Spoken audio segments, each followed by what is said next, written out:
Getting to Egypt, by the way, was the most hassle I've ever had on a reporting trip.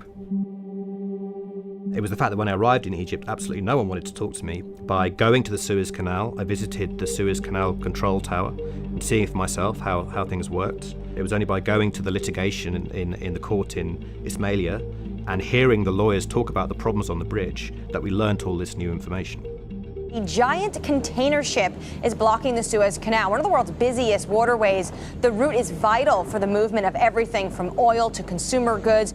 Initially, people blamed strong winds, but, it was never a very satisfactory explanation, simply because strong winds in that part of the world happen for about half the year. Bad weather may not be the main reason why the ship got stuck. It could have been a technical or a human error. That will be revealed through the investigation. According to evidence that was presented in an Egyptian court, the pilots at one point were arguing, shouting at each other, trading insults. So if this lasts for, anything more than a day, it could cause major headaches for global shipping and energy markets. Why did this situation even occur in the first place? This ship is so huge, it's as long as the Empire State Building is tall, and it is blocking the entire width of the Suez Canal since it ran aground on Tuesday. I think most of us aren't aware of just how much global trade hangs by a thread.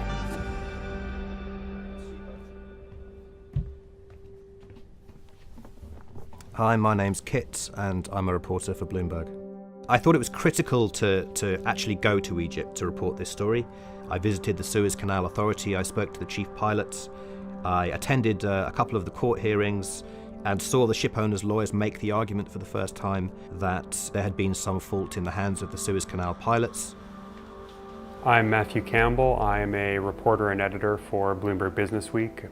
So modern ships of all sizes really have something called a voyage data recorder on the bridge. The idea is to capture audio of everything that goes on. So in the case of the Ever Given, as in so many marine accidents, this evidence from the VDR became really critical to determining what actually occurred. The urgent effort to dislodge a cargo ship stuck in the Suez Canal, blocking a key global trading route. This is a traffic jam like no other. There was this rippling cascade of disruption to global trade, and therefore lots and lots of people who might argue that they lost money as a result of what occurred on board the Ever Given in late March. Then the happenings on the bridge, what was recorded by the VDR, becomes a matter of incredible sensitivity because it is just crucial evidence.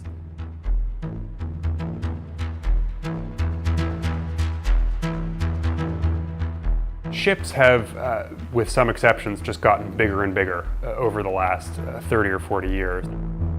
The Ever Given, if you include the value of the ship, the value of the fuel on board, and the 17,000 odd containers it was carrying, it comes to about $1 billion.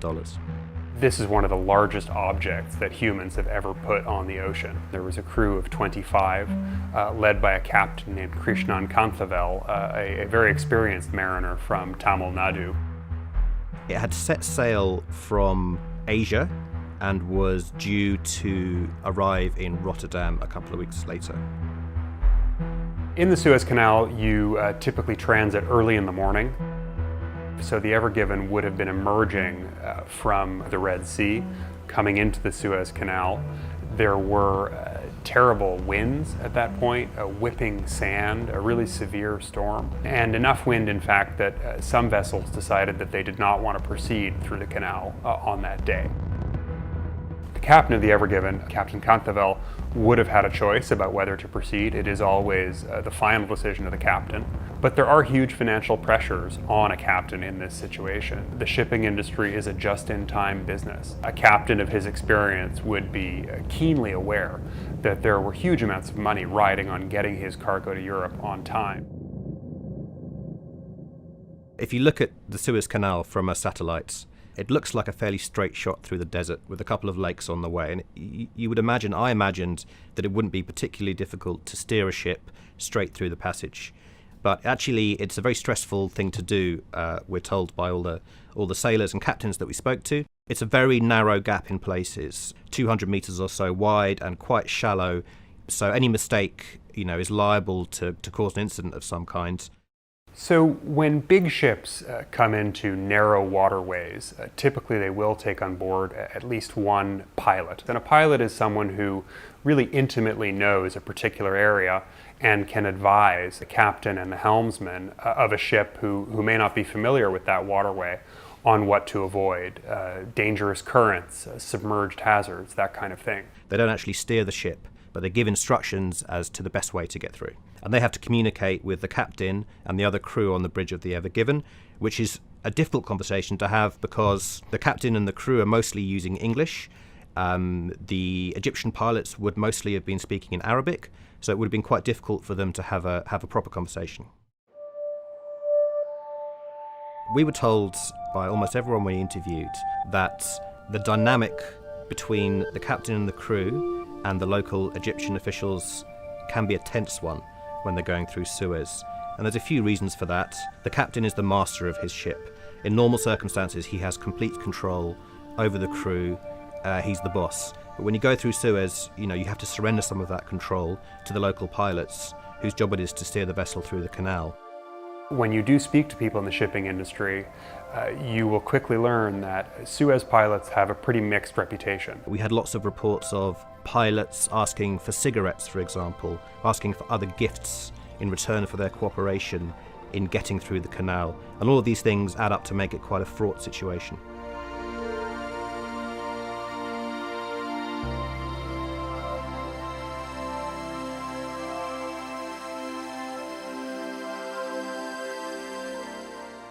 So the Ever Given comes into the canal in these very windy conditions, and you have to think about the scale here.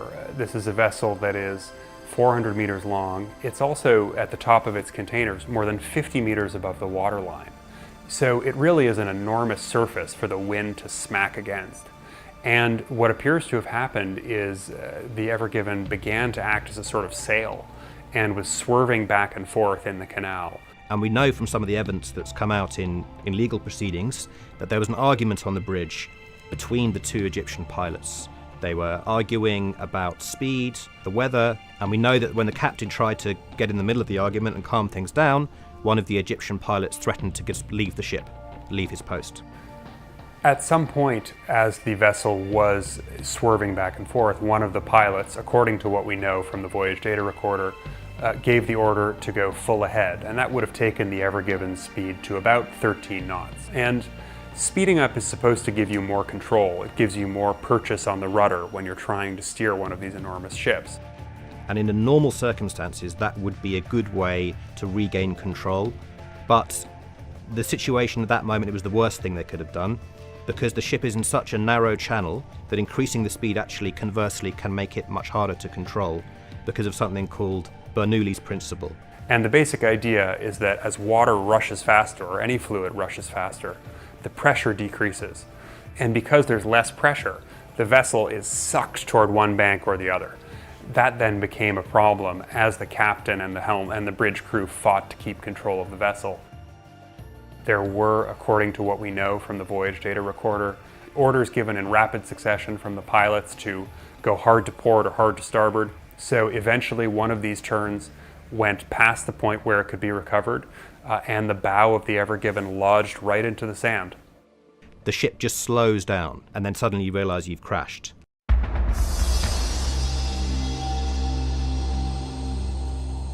So the Ever Given was stuck in one of the southern reaches of the canal, quite close to the southern entrance. Now, the Suez has been expanded over the years, most recently in 2015. Critically, those expansions have been aimed at allowing two-way traffic for the most part, because originally the canal was only wide enough for vessels to go in one direction at once. However, where the Ever Given was stuck was a one-way section. There was no bypass around it. Somehow, when they crashed, they managed to not only wedge the front into the desert, but the back of the ship also grounded as well. So the ship was left diagonally wedged, completely blocking the channel. By the end of the first day, there would have been 100 or so vessels anchored waiting to transit, and that number grew steadily hour by hour. I mean, every day, goods worth $10 billion were arriving at the canal waiting to go through. Look around you in any room you happen to be in right now. the vast majority of the objects in that room will have come to you on boats. And if you live in Western Europe, if you live in North America, it is very likely that those boats pass through the Suez Canal. So every company that deals with physical stuff depends on this waterway in one fashion or another. So having it blocked is just a titanically important problem, and one that there were billions of dollars riding on resolving quickly.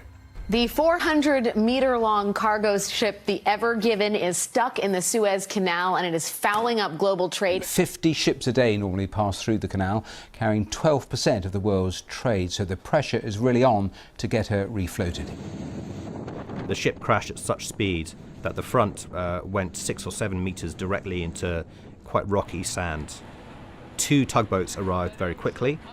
They were just routine tugboats, they weren't especially large or powerful, but they immediately made efforts to pull the ship free, and it didn't move an inch. It was clear it was firmly stuck. The main entity with responsibility for clearing the canal and freeing the ship is the Suez Canal Authority, which is the Egyptian government entity that controls the canal. And the man in charge of the pilots, at least, is the chief pilot, Captain El Said. And he was one of the first on the scene, and he, with his boss, Chairman Rabi, put together a plan to try and get the ship free. Initially, they realized that simply pulling probably wasn't going to be enough. They would have to dig as well. The front of the ship was wedged so deep in the bank that they would need to do some digging. One of the earliest photos we have is of a small yellow excavator right up against the front of the ship, just scooping out scoop after scoop of sand. And it looks ridiculous next to the size of the vessel. It looks hopeless. This somewhat anonymous Egyptian guy became a global internet celebrity when photos of this went viral, just a kind of metaphor for being stuck in a hopeless task. The vessel's owners quite quickly hired a Dutch firm called Smit, who are one of the most prominent salvage firms in the world. So a team of experts from Smit flew in from the Netherlands and elsewhere and see if there was a way that they could help get this ship off. Salvage teams are awarded a percentage of whatever they save. Generally, there are different ways to pay them, but that's the traditional fashion. Now, if you're a salvage crew and you save a big fully loaded oil tanker, for example, from sinking, you could be in line for tens of millions of dollars. So the team from Smit arrived on the morning of March 25th, so that's about 2 days after the grounding. The view of these salvage experts from Smit was that preparations needed to be made immediately to begin bringing containers off, hiring a crane, coming up with a plan to offload these big, very heavy boxes in order to lighten the vessel. Now, there were some people at the Suez Canal Authority, as our understanding, who were more reluctant to consider that option. I think they worked out it was going to take months to completely offload the containers from the Ever Given. So they were facing a much longer delay and a much longer blockage if they had to try and take the containers off.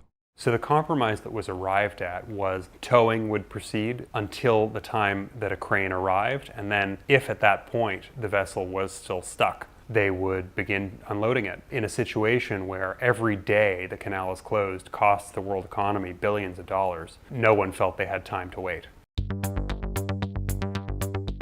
On the 28th of March, that was a Sunday, you had 2 very powerful tugs turn up from the south. Combined had something like 200 or 300 tons of pulling power.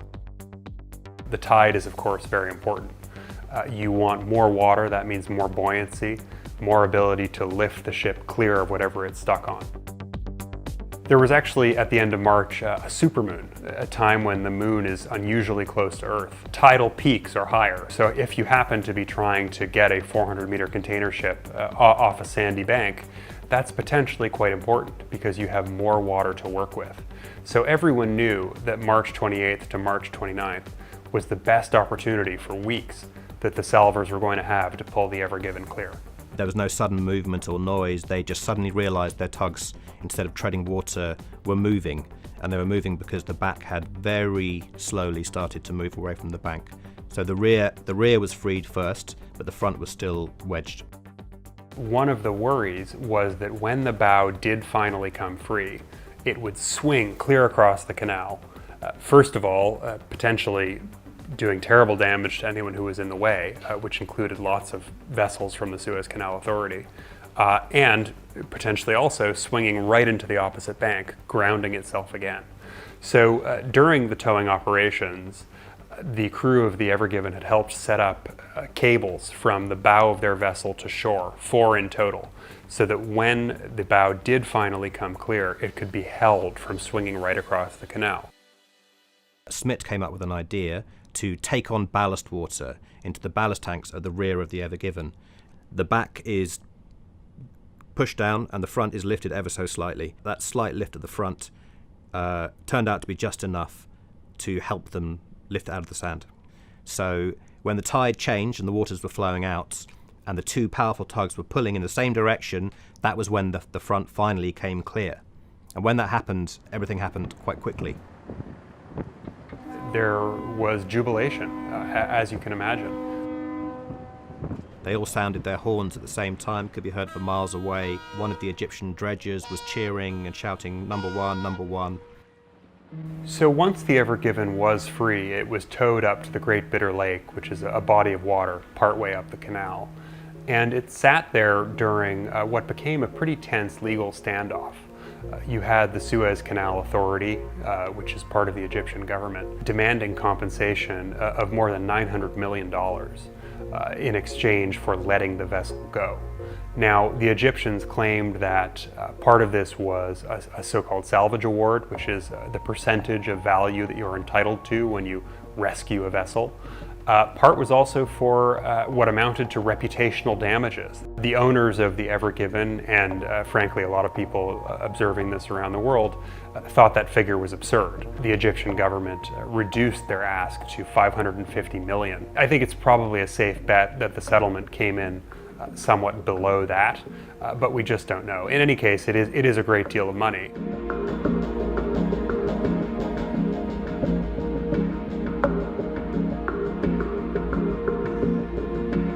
One of the amazing things about shipping is that it's kind of invisible to most of us. The ships have become too big for ports in Manhattan or in East London, so the ports have moved elsewhere. So actually shipping has kind of receded from view. But in that time, it has become an even more important part of our lives than ever before. Everything we depend on, all the material goods, all the energy, all the oil we put in our cars, everything we shop for at a place like IKEA or Walmart, it all comes on ships. For about a week, the whole world was riveted by shipping and also understood in some ways how fragile it is. And all it took was a one wrong turn, effectively, for that to